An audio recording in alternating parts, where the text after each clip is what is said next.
Up, everybody. So I've got something to say that I've been holding on to for about 4.5 years now. I've tried to deal with this internally. It's been weighing me down for some time. I've tried to just let it go, just like I have with the whole nightmare that happened to me and my family. But I feel compelled to come out now and speak the truth about a certain individual. This is not about me. I'm not trying to get into a petty little back and forth match with this person. This is about you, the American people, no matter what side of the aisle that you sit on. This is also, and most importantly to me, about my teammates in the SEAL teams. I feel like you guys should know the truth as well. So back in 2019, I was charged with war crimes, premeditated murder, and I was facing life in prison without parole. I sat in pretrial confinement for about 9 months before my actual trial. During that time, my wife Andrea and brother Sean, along with a certain group of teammates that I had, were doing everything they could to garner support, to get the truth out about what was going on with me, to expose all the lies and corruption around the UCMJ and everything they were doing to put me away for life. During that time, one name kept popping up. That was Dan Crenshaw. My brother wanted to go speak to him to try and get his support, as well as my teammates who were doing everything they could. And this was for obvious reasons. Dan was a prior SEAL. They thought that this was a no-brainer and that he should get behind it, especially with all the information that was coming out. So my brother, who lives near DC, was going to Congress almost on a daily basis, knocking on every congressman's door on both sides of the aisle, trying to get them to look at what was really going on and get their support. One of those individuals was Dan Crenshaw. So my brother ended up talking to his staff a couple times. They gave him the runaround, but that did not stop him. He kept going back day after day and finally got a hold of Dan.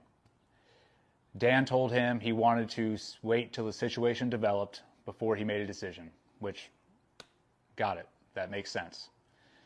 Along with that, some of my teammates who were on that deployment, who were on the ground the day of the incident, went to one of Crenshaw's fundraising parties, pulled him aside and spoke to him face to face, told him what was happening to me was complete BS, that it was chock full of lies, and that I was getting screwed over. Dan told them he'll see what he can do.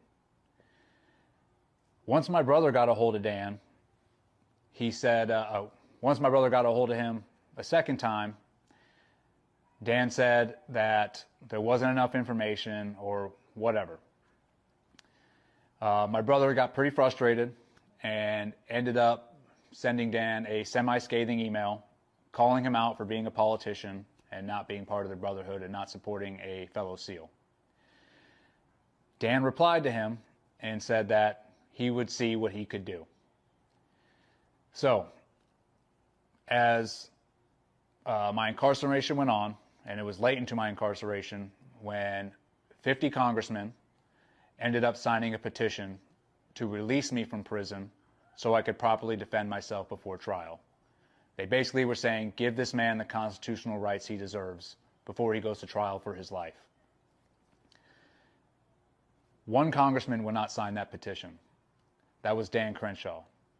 Instead, he decided to write his own petition and pretty much say to keep me in prison, but just to let me see my lawyers, which were rights I should have already had in the first place.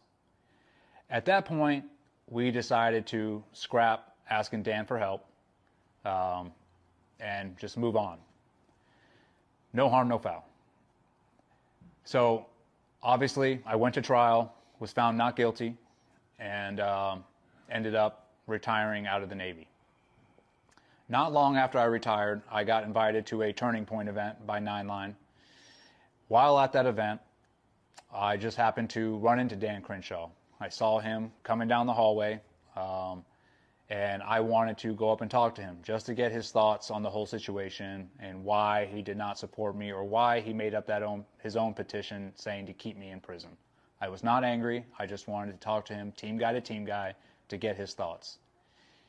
He saw me from down the hall and immediately looked down at the ground and speed walked right past me. Didn't even give me the time of day. So at that point, I was like, all right, he's a politician. I can kind of understand why he didn't want to support if it would hurt him in some capacity. So I just let it go. Not too long after that, I obviously wrote the book.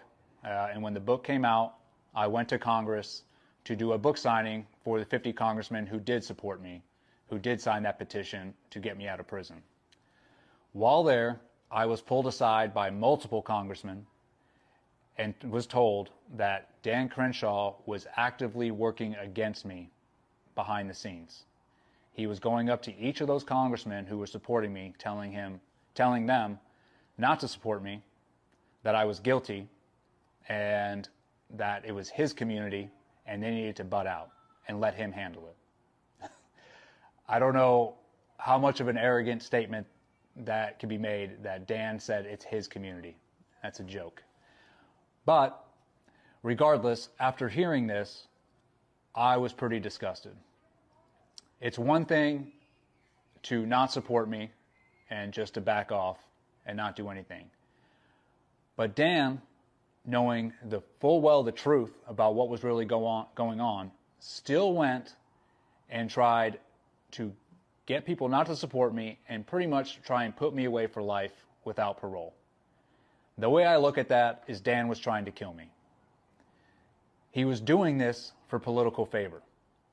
He was doing this to climb the political ladder.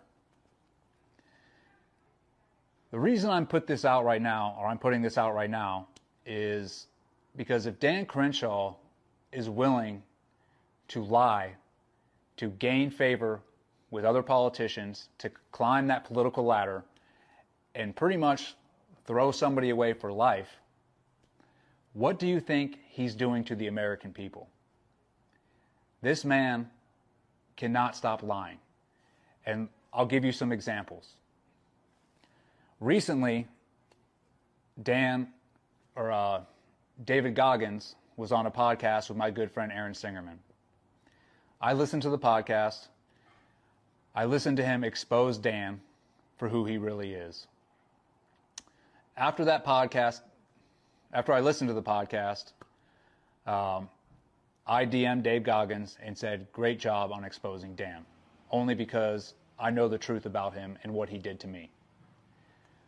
Now, I had no communications with Goggins before this. Me and him really did not know each other.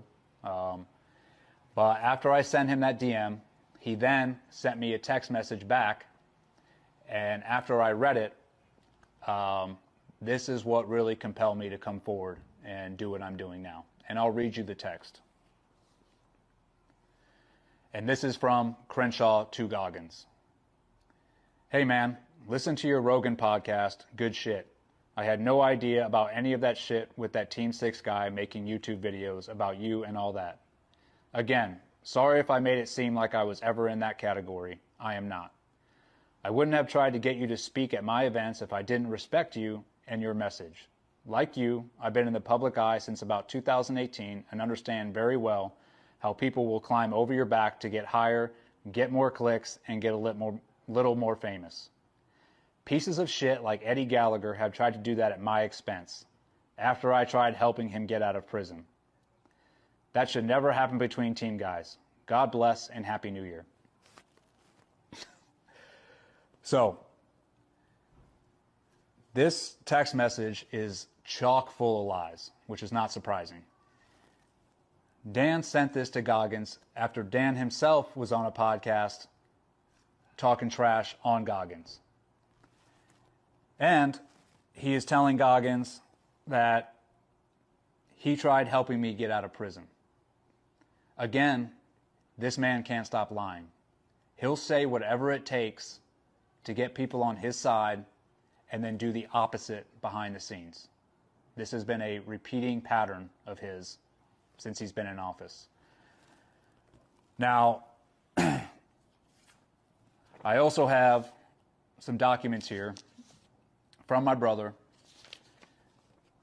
It's a list in chronological order of each time he attempted to get Dan's support. He also has emails in here to Dan asking him for his support. I also have the petition that Dan wrote saying to keep me in prison. I'll have all of these on a link that you can click below and you can see for yourself. Again, the reason I'm telling you this is because this is not about me.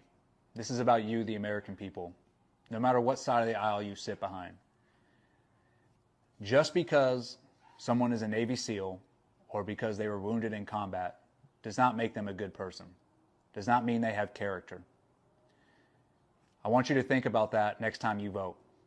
Look at this person's character. Look what he's saying, and then look what he's doing behind the scenes. If a person makes a decision and then has to put out a video the next day explaining why he made that decision, it's probably because he knows he didn't make the right decision. I don't want to make this political. I just want people to know who they're voting for and who is representing them. So, Dan, if you want to have a conversation, I'll be in DC next week, actually doing real work to support our brothers in the teams and our law enforcement and our first responders. So if you want to have a conversation, you know where to find me, buddy.